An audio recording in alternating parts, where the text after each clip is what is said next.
दूसरे अध्याय में अभी तक हमने पढ़ा कि किस प्रकार भगवान श्री कृष्ण अर्जुन को फटकार लगाते हैं कि इस कायरता को, इस नपुंसकता को मत प्राप्त हो।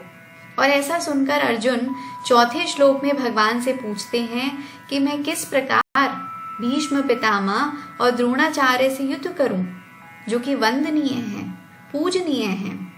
देखिए, ध्यान दें, अभी तक अर्जुन भगवान श्री कृष्ण से जो कुछ भी पूछ रहे थे या प्रश्न कर रहे थे, उनके वचनों में उत्तेजना साफ दिखाई पड़ रही थी, क्योंकि उन्हें अपना मत बिल्कुल ठीक लग रहा था कि युद्ध करना बिल्कुल भी ठीक नहीं है। परंतु अब अगला श्लोक पढ़ते हुए हम देखेंगे कि अब अर्जुन को भगवान की बातें कुछ कुछ समझ आने लगी हैं। अब उनके वचनों में उतनी उत्तेजना नहीं है, भगवत वाणी उन पर असर करने लगी है।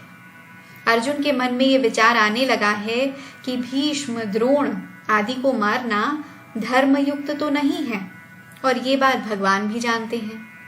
पर फिर भी अगर वे मुझे बिना किसी संदेह के युद्ध करने की आज्ञा दे रहे हैं, तो इसका मतलब है कि मेरी समझ में ही कुछ ना कुछ गलती है। कहीं तो मुझसे गलती हो रही है समझने में, और इसी कारण अब अर्जुन के वचनों में थोड़ी ढिलाई देखने को मिलती है। आइए 5वां श्लोक पढ़ते हैं साथ में। गुरून् हत्वा हि महानुभावान् श्रेयो भोक्तुं भैक्षमपीह लोके हत्वार्थकामास्तु गुरूनिहैव भुञ्जीय भोगान् रुधिरप्रदिग्धान्। अर्थात इसलिए इन महानुभाव गुरुजनों को न मारकर मैं इस लोक में भिक्षा का अन्न भी खाना श्रेष्ठ समझता हूँ, क्योंकि गुरुजनों को मारकर भी इस लोक में रुधिर से सने हुए, रुधिर मतलब रक्त, रुधिर से सने हुए और धन कामना की मुख्यता वाले भोगों को ही तो भोगूंगा। अब यहाँ देखें, अर्जुन को भगवान की बातें कुछ कुछ समझ आ रही हैं। तभी तो वे इस श्लोक की पहली लाइन में कहते हैं कि गुरुजनों को मारने की अपेक्षा भिक्षा का अन्न खाना भी श्रेयस्कर है। मतलब अब उन्हें लग रहा है कि गुरुजनों को मारना ये भी गलत है, और एक क्षत्रिय होने के नाते भिक्षा मांगना वो भी गलत है, क्योंकि एक क्षत्रिय यदि भिक्षा का अन्न खाए तो संसार में अपमान होगा, लोग निंदा करेंगे। पर इन दोनों गलत में से गुरुजनों को मारना उन्हें ज्यादा गलत लग रहा है। अब आगे अर्जुन भगवान की बातों पर ध्यान देते हुए कहते हैं कि चलिए, अगर मैं आपकी आज्ञानुसार युद्ध भी करूं, तो युद्ध में गुरुजनों और परिवारजनों को मारकर मिलने क्या वाला है? भोग ही तो मिलेंगे, और वो भी उन्हीं के रक्त से सने हुए। शांति थोड़ी ना मिलेगी, मुक्ति थोड़ी ना मिलेगी। पर देखें, अर्जुन अभी भी उल्टा ही समझ रहे हैं। वे समझे कि भगवान राज्य का भोग कराने के लिए मुझे युद्ध करने की आज्ञा दे रही हैं, लेकिन वास्तव में भगवान ने अर्जुन के कल्याण के लिए ही ये आज्ञा दी थी और कहा था कि युद्ध करो और ये कायरता छोड़ दो। यहाँ अर्जुन की दृष्टि में अभी भौतिक पदार्थों की, शरीर, राज्य आदि आदि की मुख्यता हो रही है।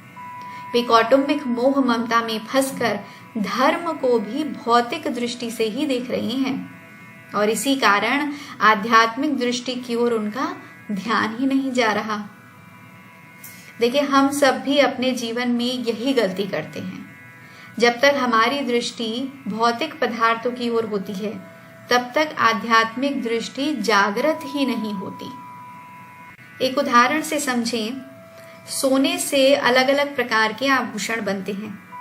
हार, अंगूठी, कंगन भी बनते हैं, कानों की बालियां आदि आदि। सबका आकार अलग, सबके दाम अलग, सबका वजन भी अलग, पर है सब में सोना ही, सभी में सोने की ही मुख्यता है। बिल्कुल ठीक उसी तरह हम अपने जीवन काल में बहुत से लोगों से मिलते हैं। कोई हमें अच्छा लगता है, कोई बुरा लगता है, कोई बहुत अच्छा लगता है और कोई तो बिल्कुल दुश्मन ही लगता है।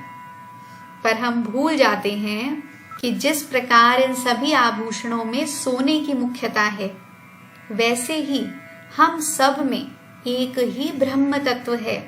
हम सब एक ही परमात्मा का अंश हैं। तो हमें करना क्या है, क्या करना चाहिए? हमें सिर्फ और सिर्फ अपना नजरिया बदलना है। कहते हैं ना, फूलों में भी कीड़े पाए जाते हैं और पत्थरों में भी हीरे पाए जाते हैं। बुराई को छोड़कर अच्छाई देखिए तो नर में भी नारायण पाए जाते हैं। आइए श्लोक की दूसरी लाइन पर आते हैं वापस, जहां अर्जुन कह रहे थे कि यदि युद्ध भी करूं आपके कहने से तो परिणाम में गुरुजनों के रक्त से सने हुए धन, राज्य आदि को ही तो प्राप्त करूंगा। तो अर्जुन को युद्ध करने में सिर्फ बुराई ही बुराई दिख रही है। देखिए, समझें, अगर बुराई बुराई के रूप में ही आए तो उससे लड़ना, उसे मिटाना आसान होता है। लेकिन अगर बुराई अच्छाई के वेश में आए तब उसे मिटाना, उससे लड़ना बहुत कठिन होता है। जैसे सीता जी के सामने रावण आया था और हनुमान जी के सामने काल नेमी राक्षस आया, तो उनको सीता जी और हनुमान जी पहचान नहीं सके, क्योंकि उन दोनों का वेश साधुओं का था। उनके सामने अच्छाई का रूप धारण कर बुराई आई थी।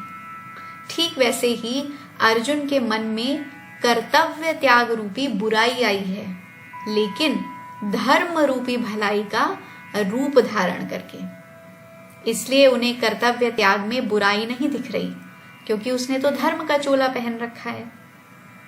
अर्जुन को इस बुराई में धर्म दिख रहा है कि हम भीष्म, द्रोण आदि महानुभावों को कैसे मार सकते हैं, हम तो धर्म को जानने वाले हैं। पर दुर्योधन आदि धर्म को नहीं जानते, इसीलिए वो धन, राज्य आदि के लोभ में, लालच में युद्ध करने के लिए खड़े हुए हैं। पर अर्जुन को जो अच्छाई दिख रही है, जिसको उन्होंने अच्छाई माना है, वो वास्तव में बुराई ही है, जिससे वे अपना कर्तव्य रूपी धर्म भूल रहे हैं। परंतु देखें, भगवत वाणी में इतनी विलक्षणता है कि आगे आगे अर्जुन को धर्म भी समझ आएगा, कर्तव्य भी समझ आएगा, जो हम आगे आने वाले श्लोकों में देखेंगे। इसी के साथ आज की चर्चा को हम यहीं विराम देते हैं। हरे कृष्णा। अगर आपको ये वीडियो, ये सब जानकारी अच्छी लगे तो प्लीज चैनल को लाइक, कमेंट और सब्सक्राइब करें और अपने प्रियजनों के साथ भी शेयर करें। If you like the video and all the information shared, please like, comment and subscribe to my channel and share with your loved ones. Thank you. Hare Krishna.